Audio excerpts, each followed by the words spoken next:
സ്വപ്ന ഭവനങ്ങൾ കുറഞ്ഞ ചിലവിൽ യാഥാർത്ഥ്യമാക്കാൻ വിവിധ ബ്രാൻഡഡ് ടൈലുകൾ ഹോൾസെയിൽ വിലയിൽ ബഡ്ജറ്റ് ടൈൽസിൽ നിന്നും സ്വന്തമാക്കാം. Budget tiles and sanitary, Manjeri road, Wandoor. നിങ്ങളുടെ സുവർണ്ണ മോഹങ്ങളെ സാക്ഷാത്കരിക്കാൻ മയൂരി ഒരുക്കുന്നു മയൂരി ഗോൾഡ് പർച്ചേസ് സ്കീം. മാസം തോറും 1000 രൂപ മുതൽ തവണകളായി അടച്ച് സ്വർണം സ്വന്തമാക്കാം. Mayuri golden diamonds. ചുങ്കത്തറ ഗ്രാമപഞ്ചായത്തിൽ LDF-ന് ഭരണം നഷ്ടമായി.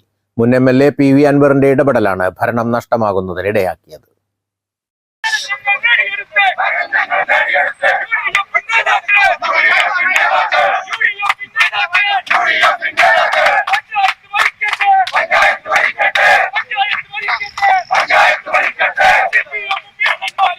നിലമ്പൂർ നിയമസഭാ ഉപതെരഞ്ഞെടുപ്പിന് മുന്നോടിയായി മറ്റ് പഞ്ചായത്തുകൾ, നിലമ്പൂർ മുനിസിപ്പാലിറ്റിയും പോത്തുകൽ പഞ്ചായത്തും അമരമ്പലം പഞ്ചായത്തും ഉൾപ്പെടെയുള്ള പഞ്ചായത്തുകൾ ഞങ്ങൾ തിരിച്ചു പിടിക്കും. PV അൻവറിലൂടെ ഞങ്ങളിൽ നിന്ന് പറിച്ചെടുത്ത മുഴുവൻ പഞ്ചായത്തുകളും PV അൻവറിലൂടെ തന്നെ പിണറായിയിൽ നിന്ന് ഞങ്ങൾ തിരിച്ചു പിടിക്കും. ഒരു തർക്കവുമില്ല. അതിന്റെ പേരിൽ അദ്ദേഹത്തെ ഒറ്റപ്പെടുത്താനാണ് നിങ്ങൾ ശ്രമിക്കുന്നതെങ്കിൽ ഞങ്ങൾ പറയുന്നു, PV അൻവറിനെ രാഷ്ട്രീയപരമായി സംരക്ഷിക്കാൻ ഞങ്ങൾ തയ്യാറാണ്. അദ്ദേഹത്തിന്റെ രോമത്തിൽ പോലും സ്പർശിക്കാൻ ഒരാളെയും ഞങ്ങൾ അനുവദിക്കില്ല. ജനാധിപത്യത്തിലെ കൂട്ടക്കൊല ചെയ്യാൻ നടത്തിയ CPM-ന്റെ കാട്ടുനീതിക്കെതിരെയുള്ള ഏറ്റവും വലിയ വിജയമാണ് ചുങ്കത്തറയിൽ വന്നിട്ടുള്ളത്. അതോടൊപ്പം കരളായിൽ ഇന്ന് നടന്ന ഉപതെരഞ്ഞെടുപ്പ്, നിലമ്പൂർ നിയമസഭാ മണ്ഡലത്തിൽ നടന്ന കരളായി ഉപതെരഞ്ഞെടുപ്പിൽ കഴിഞ്ഞ തവണ 60-ൽ പരം വോട്ടുകൾക്കാണ് ഞങ്ങൾ ജയിച്ചതെങ്കിൽ ഇത്തവണ 397 വോട്ടുകൾക്ക് ഞങ്ങൾ വിജയിക്കാൻ കഴിഞ്ഞു. ഇത് നിലമ്പൂർ നിയമസഭാ ഉപതെരഞ്ഞെടുപ്പിന്റെ ഒരു സെമി ഫൈനലാണ്.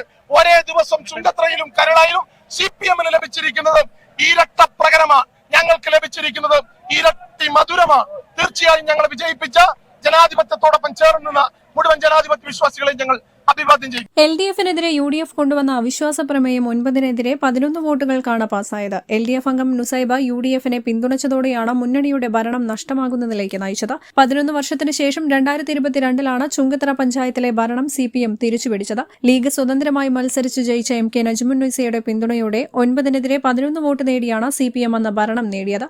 കഴിഞ്ഞ തദ്ദേശ ഭരണ തെരഞ്ഞെടുപ്പിൽ 10 വീതം സീറ്റുകൾ നേടി പഞ്ചായത്തിൽ ഇരുപക്ഷവും തുല്യരായെങ്കിലും പ്രസിഡന്റ് തെരഞ്ഞെടുപ്പിൽ UDF-ലെ വത്സമ സെബാസ്റ്റ്യൻ നറുക്കു വീണതോടെ അവർ പ്രസിഡന്റ് ആവുകയായിരുന്നു.